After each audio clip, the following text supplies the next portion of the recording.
Hi, so here is a little video on how to hold the bow and how you can help your child with holding the bow outside of their cello lessons. It's really important that we practice bow hold outside of cello lessons because it's something that's quite difficult to get used to. And the more that they practice with getting that muscle memory and that strength in the hand, the easier it will be and the more we'll progress in lessons. So, starting from the basics, here we have a bow.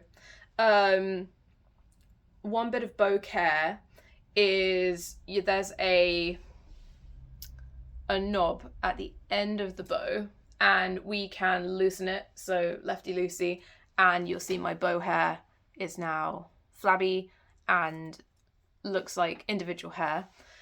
If you loosen it too much, this will come out like so, and it will come out all the way.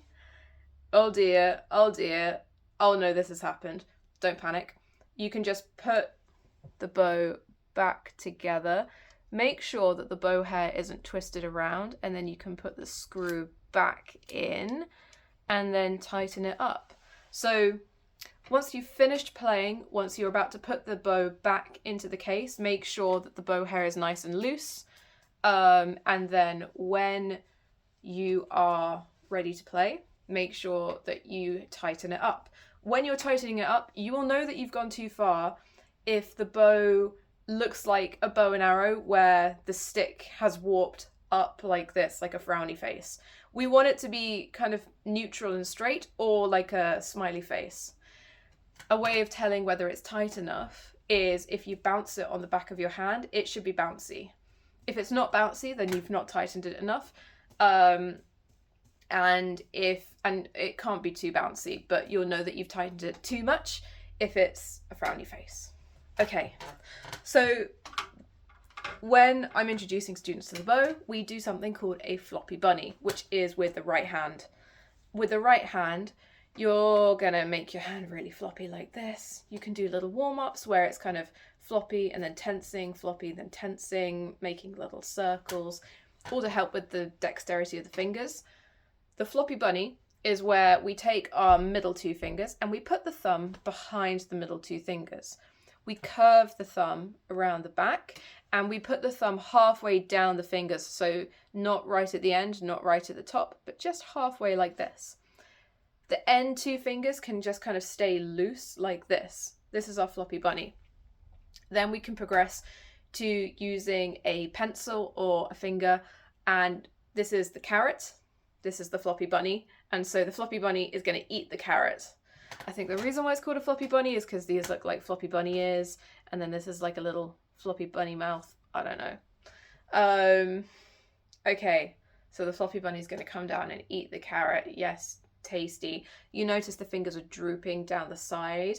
This is a good thing. This is what we want. We don't want it to be all held like this. We want the fingers to be nice and low like this. I'll show you in a bit why that's important. At the back, my thumb is nice and bent and hidden behind my middle finger here. Okay, you can try that a few times. So obviously step one is making sure that your child gets the floppy bunny correct and that they can remember what it should feel like to do that. Step two is eating the carrot or the pencil or a finger, whatever you have to hand. And then finally we can hold the bow. So you can help the child by holding the bow and letting them do the floppy bunny. So you're holding the bow steady and make sure it's flat like this and not like wonky or crazy, just to help us get the right angle from the start. Get the child to do the floppy bunny, and it's going to come down and eat the bow. There are certain things to aim for. We don't want to be here in the bow. We want to be in this area, which is called the heel, or this section is called the frog. A nice marker that I have is that you see this silver section here.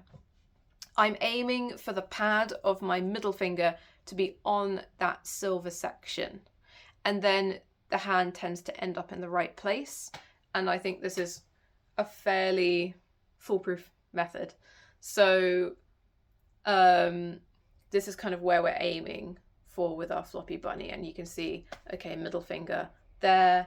My thumb is curved at the back, and you can see that on the back of the bow here, where my thumb will end up, it's actually in this little section, which is between the leather lapping and between the frog. There's like a little wooden bit, which is like the stick of the bow. That's where it tends to end up.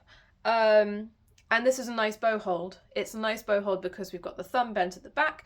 We've got the fingers nice and long down the sides. We don't want them up here, and we don't want them curving round, because then we end up sword fighting. This is not what we want.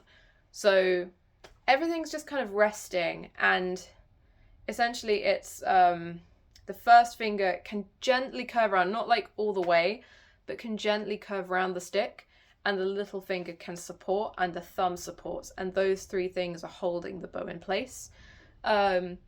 If your child is worried that they're going to drop the bow, you can always kind of support them, make sure that they're confident they're not going to drop it, maybe do it over a soft surface like a sofa, so that they can feel how loose they can hold it without dropping it, and that can help build confidence. Another thing to note is with our Floppy Bunny, when we're in the right position, which is, imagine that the middle finger's gone all the way down to the silver, but is not underneath the silver section here.